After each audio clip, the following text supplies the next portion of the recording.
Senate President Chis Escudero, biglang kambyo ka na naman. Ganito yung ibig sabihin ng mga nag-i-speech sa hangin at walang inatupag kundi mag-English sa mga media.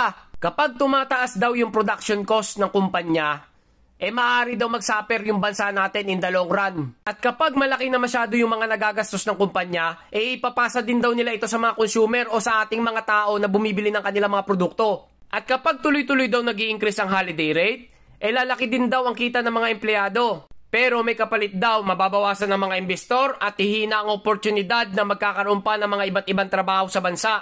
Ayon sa balita, Sir Chis, kung nanonood ka nito, matinding pagod at mababang sahod kasabay pa ng mga nagtataas na presyo ng bilihin. Ang mga ilan sa dahilan kung bakit nagre-resign yung mga Pilipino. Ang tawag dito ng mga taga-ibang bansa ay the Great Resignation o sunod-sunod na pagbibitaw sa mga trabaho. Kaya naman yung mga Pilipino napipilitang magtrabaho sa ibang bansa kaysa magtrabaho dyan sa sarili nilang bansa at kahit gusto pa nilang makasama yung pamilya nila wala silang magagawa dahil sa liit magpasahod ng mga putang inang oligarko na yan. Bakit hindi yung mga oligarko o yung mga businessman yung persahin nyo upang sa gayon ay bumaba yung inflation rate? Paliwanag nyo sa mga yudiputang oligarko na yan, kapag mataas ang inflation rate, nagmamahal yung mga bilihin. Kapag nagmahal yung mga bilihin, mahihirapan yung mga tao. Kapag nahirapan yung mga tao, wala nang bibili ng produkto nyo. Kapag wala nang bumili nito, malulugi ang mga negosyo nyo. Kapag nalugi ang mga negosyo, babagsak ang ekonomiya. Kaya kayong mga nasa gobyerno dyan, ayusin nyo yung trabaho nyo. Hindi kasi kayo gumigising na maaga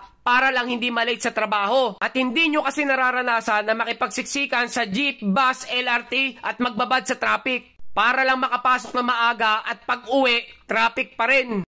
Kayo ba danas nyo yun? In short, wala talaga kayong alam sa buhay ng mga pangkaraniwang Pilipino. Kaya hindi nyo alam kung gaano kahalaga sa mga ordinaryong tao yung mataas na bayad sa holiday rate. Gusto nga yan ng mga Hapon bukod sa mababa na yung pasahod, mabilis at pulido pa yung trabaho. Mas bumibenta pa nga yung mga businessman dyan sa pagpasok ng holiday. Bukod sa kakapiranggot na lang yung idadagdag nila, napapadami pa yung output, napapabilis yung trabaho, mas maagang na ilalabas yung mga produkto. O ano yung sinasabi nyo na nagpapabigat sa mga investor yung pagpasok ng mga Pilipino sa holiday? Dahil sa pagtaas ng production cost? Hindi ka ba nakikinig?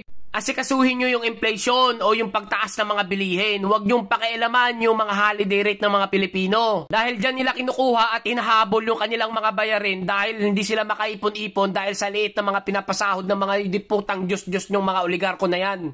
Ang gawin nyo, buwagin nyo yung provincial rate, Manila rate, palakihin nyo yung sahod buong National Capital Region hanggang province. Kung palalakihin nyo ng maayos yung mga sahod, ang mga tao ay lalong magsisipag sa trabaho. At kapag sila ay nagsipag at makakamit nila yung mga pang-araw-araw na gastusin at makakaipon para sa future ng kanilang mga anak, ano ang mangyayari? Mamahalin palalo nila ang trabaho nila at lalong yayaman yung mga negosyante. At sino ang makikinabang? Tayo rin mga Pilipino at lalong-lalo na kayong mga nakaluklok sa gobyerno dahil sa korupsyon na inyong pinaiiral. At kapag masigla at malinis ang trabaho ng mga Pilipino, mas madami pang kumpanya ang mga magpapatayo. Ibig sabihin ko, kapag ang Pilipino ay masigla at malinis ang trabaho dahil sa mataas na sahod, tuwa ang mga employer at marami pang mga negosyante ang magpapatayo ng kumpanya sa ating bansa. Dahil sa sipag at indikasyon, determinasyon ng mga Pilipino sa pagtatrabaho. Kaya please lang, Sir Chis, huwag niyong pakikialaman yung holiday rate ng mga Pilipino. Para mo na rin sinabing gusto mong kalitan yung kinabukasan, yung mga binubuhay na pamilya ng mga ordinaryong Pilipino na yan.